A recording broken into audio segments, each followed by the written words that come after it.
guys, welcome back to my channel. Today I am going to be doing a how I prepare for my new semester type video, just because I wanted to show you guys how I set up anyways for my new semester, and you guys may be able to, go along with it or use some of it.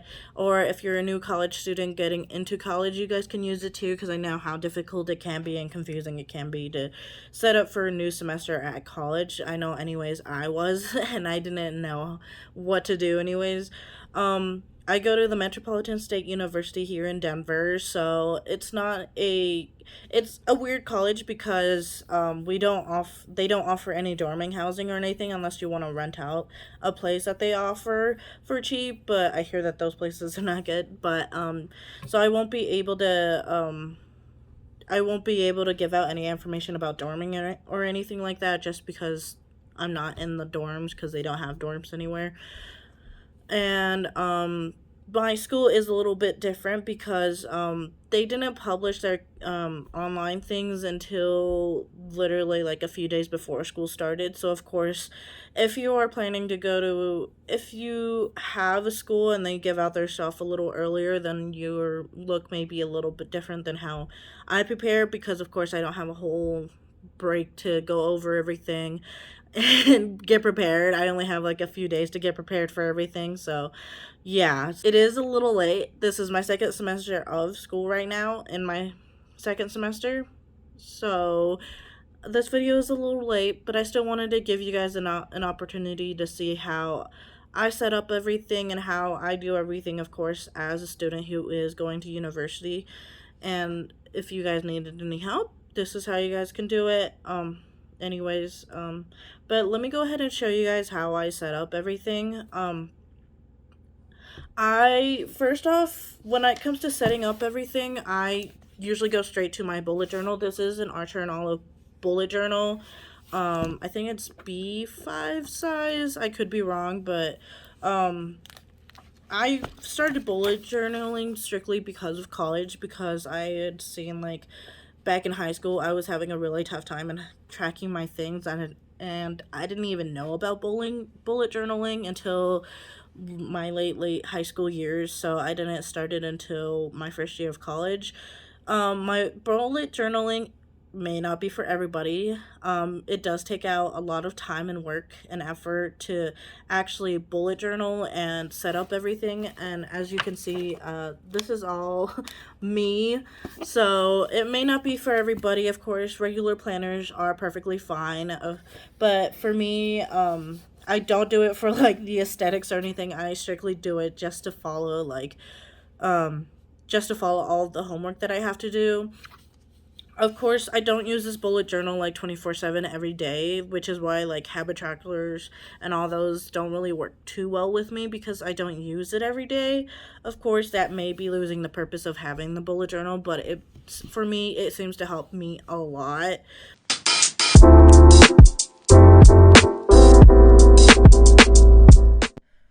Alrighty, so as you guys can see here, this is my Canvas website. This is what my university uses to put all their classes and everything is, and this is where we submit all of our homework that is due and look at for any homework that is due and everything like that. So this is where it is all going to be at. As you can see, I am taking 4 classes, 2 English classes and 2 other classes, but they are both related to my education major. So and so when it comes to like setting up for my new semester, I usually go to each one of these classes first, color code them, and make sure that they match with the color that I have set up for them and assigned up for them. And then right after that, I go ahead and check out the syllabus. Each professor may set up their syllabus very differently. Of course, there is a tab here to access the syllabus. Other teachers may email you the syllabus, or they just end up having it like this, where it's on the website, and there is no further stuff to do. But of course, other teachers may, of course, put a PDF file of the syllabus for you to download or view from the website.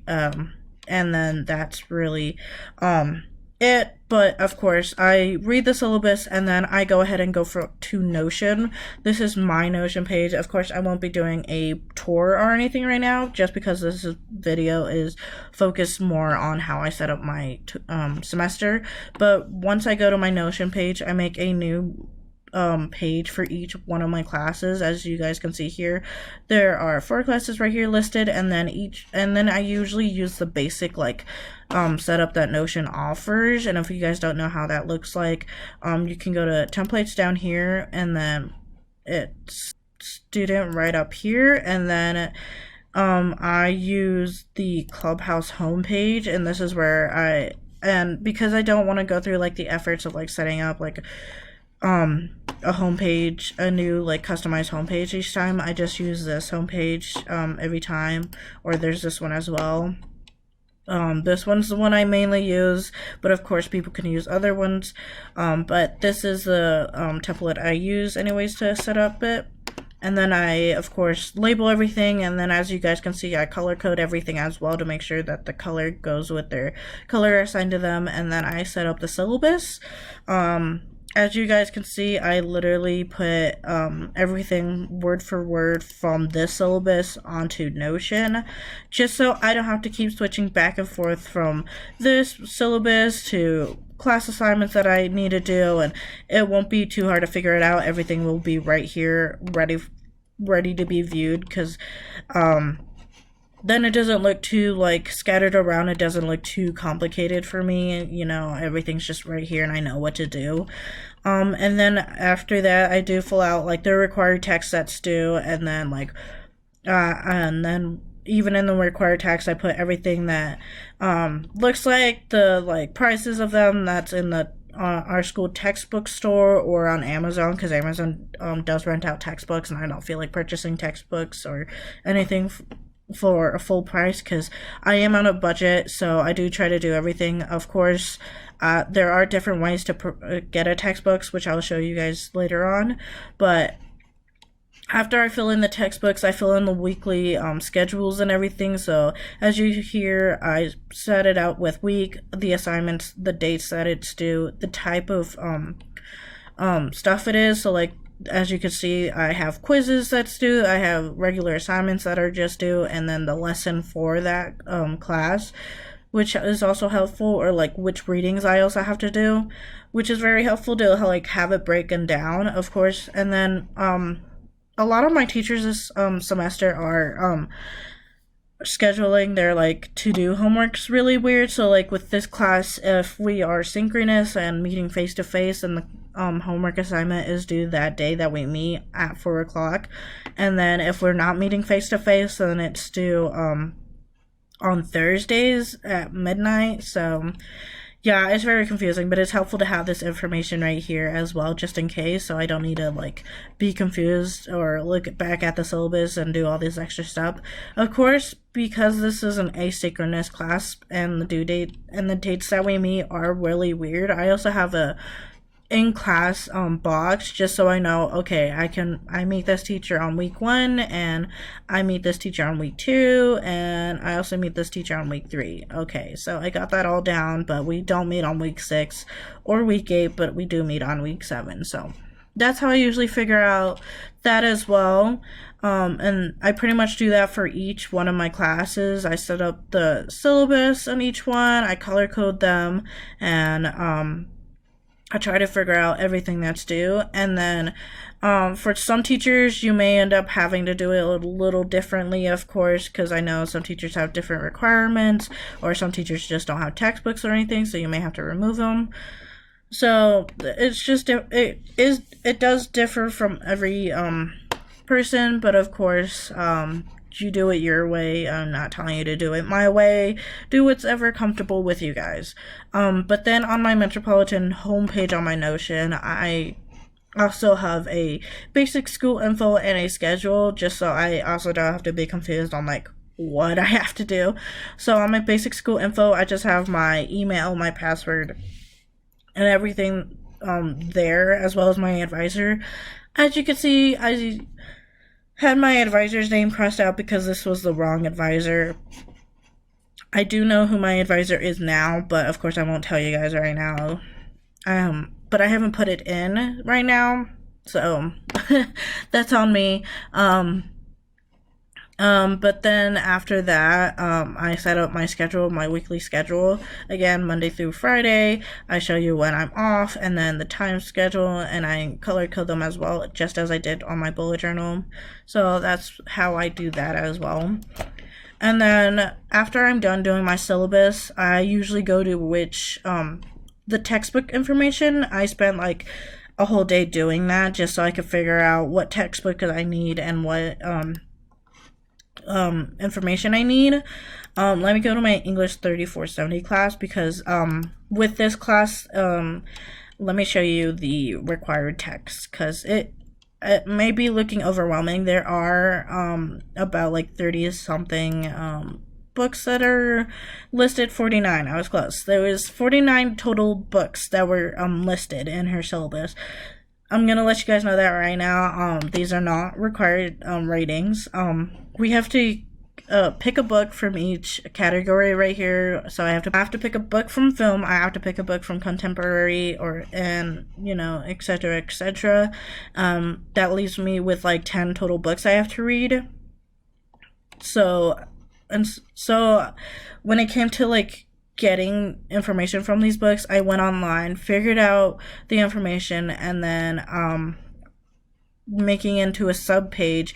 I grabbed the information, I grabbed the textbook cover and screenshotted it and then put it into my Notion, and then I made a link to like PDF files that maybe from online because I know a lot of people do not want to purchase books, so they find a way to like find PDF files of the whole book online. So that's what I did because I do not have money to spend money on 10 books. So that's what I did, and then I also leave some like background information on it if I do not know the background information. Of course, I've already read The Giver, so there's no background information on it, but for this one, here's a debrief of the book, and if I want to choose to read it, I can. But after that, I go online for like other textbooks, figure out what textbooks I need for my English 2000 class. We do need a textbook, so I had went online, tried to like, and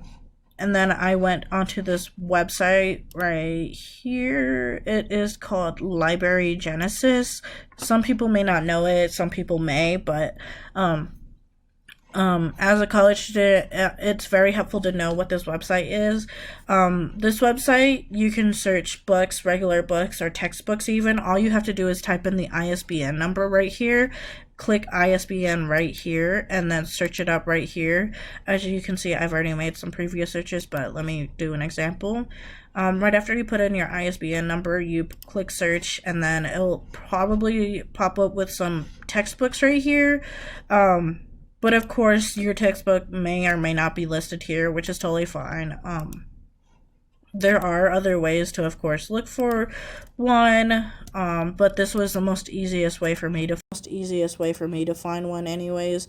But if there is no way to like get a PDF file for it, you can also go to your school website. Anyway, for my school, anyways, because there are 3 colleges on one campus. My library has a lot of different resources. So there are 3 colleges on one campus. My library is a public library pretty much, so they do have a lot of resources. Of course, you can go to your library page and see if they have any like ebooks assigned, because I didn't know that there was a textbook anyways for this one class, but for me they did offer a online textbook option for this textbook, so that's another way to find it. But I usually use this main source, and if not, I try to use other main sources. And if you guys don't know what those sources are, let me go ahead and show you guys right now. I just the list of like free textbooks that website anyways, so you can find textbooks for your class. Of course, I have tried all of these once before, and still I've not been able to find textbooks for free, so you may have to eventually end up buying the textbook or renting it out. Of course, there's no problem with that, but I'd use these resources first before automatically going to your bookstore. Of course, it's also recommended to wait a day or two to buy your textbooks once classes start as well, just so you can make sure, like, if you actually need these textbooks, or these textbooks are just listed as suggestions as readings to help you out with the class, but they're not mandatory. So it's better to do that as well, but that is usually how I set it for a new semester, of course. But and then right after I find all that, and I've placed these textbooks in their own little tab for the classes, as you can see here, I have an English 2000 class folder and a CLD 3510 class folder. This is where I have all my textbooks listed, and so I don't have to like keep searching for them. And of course, if you have Microsoft and you're using the Microsoft browser, you can also put it in collections and have them here as well. This is where I have the majority of my stuff anyways here. So as you can see, I have an English 2000 class, but I've made a bookmark. I've made a folder right up here as well to help me access them, so it's easy to access. But that's what I usually do for textbooks anyways. And then right after that, I go ahead and look at the syllabus again and see if there are any other stuff that I need to do. So by looking on the first week, I try to see if like there's any homework that's due, and if I need to do anything readings beforehand or anything like that. And I did do this a while ago. My English 2000 class did email us per syllabus a week prior to class, because classes aren't published until that Sunday of classes starting. So she did email it to us, and because I found out that we did need to read these books as ahead of time, I started reading the first book on my list anyways, which is the wrong class which is the Chocolate Wars, and this is where I have all the information for that class.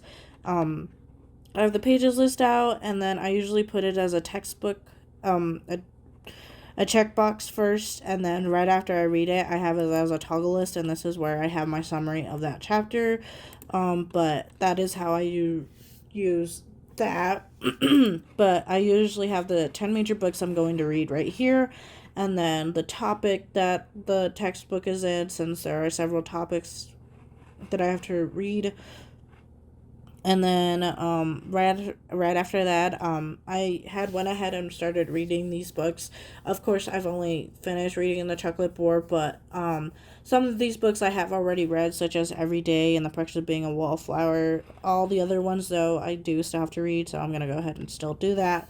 But if there are readings that you need to do, I'd start reading them, of course. But because I am an English major, there are, of course, going to be readings for me to do. But it may look differently for you guys. There may be, like, just over the break homework that may be assigned to you or something like that. But that is usually how I set up anyways. But things may look different, of course. Not telling you guys to, like, do what I do, of course. My Notion setup is set up for me, of course. It's set up to, like, help me. But I'm not, but it just helps me out. It makes less time for me to do everything, because I know other people use their own setup, they use their own template. But yeah, that is really it for as how I set it up on my website anyways. Alrighty, so that is really pretty much all I do to set up for a new semester. Of course, I also look on the campus map to see where all these classes are located at, just because I don't want to physically go to the school and like do all that. I usually do that on the first day of school, and of course, if you guys haven't seen my vlogs, I usually take like I give myself a time block for me to like go to the class and like figure out what the classes are, and if I'm early, then I'm early. But yeah, I usually go on the campus, the school website, look at the campus map, figure out where these classes are, and then I usually know the general area of where these classes are located at. But that is all I pretty much do. That's all I really do to set up for a new semester. Of course, other people may do things differently. Of course, like they may not use Notion, or you guys don't use Notion, or you guys may use a physical, like actual bot planner from Target or something like that. But because I don't want to spend time, but because I have different requirements and different ways I want to set up my own planner, I use a bullet journal to set it up, and it's just easier for me to do it. Because I have used normal planners before, I've bought planners before, and they just never worked out for me. And ever since using my bullet journal, it has helped me a lot.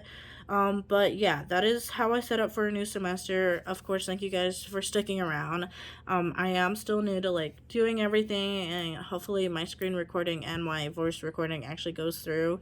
I do not have a mic or anything, so it's gonna be very raw footage, very raw voice recording as well. So hopefully everything goes well, but thank you guys very much for sticking around, and please let me know how you guys set up for a new semester, or what tools or everything you use. But this is just the most simplest way I do it. I don't want to do too much and overwhelm myself and overwhelm my mentality of setting up for a new college semester, because I usually just get bombarded on my first day of like, okay guys, this is everything you need to do and everything you need to be assigned, and here's all the first homework that you have to do. So it's just easier to do it this way, my way, for me. But of course, you guys may do it differently. But thank you guys very much for sticking around, and thank you guys for watching this video. If you guys do have any recommendations or anything else that you guys found helpful, please let me know in the comments. But I'll see you guys in the next video. I don't know what video that will be. It'll probably be a vlog. But thank you guys very much, and I'll see you guys in the next video. Alrighty, bye.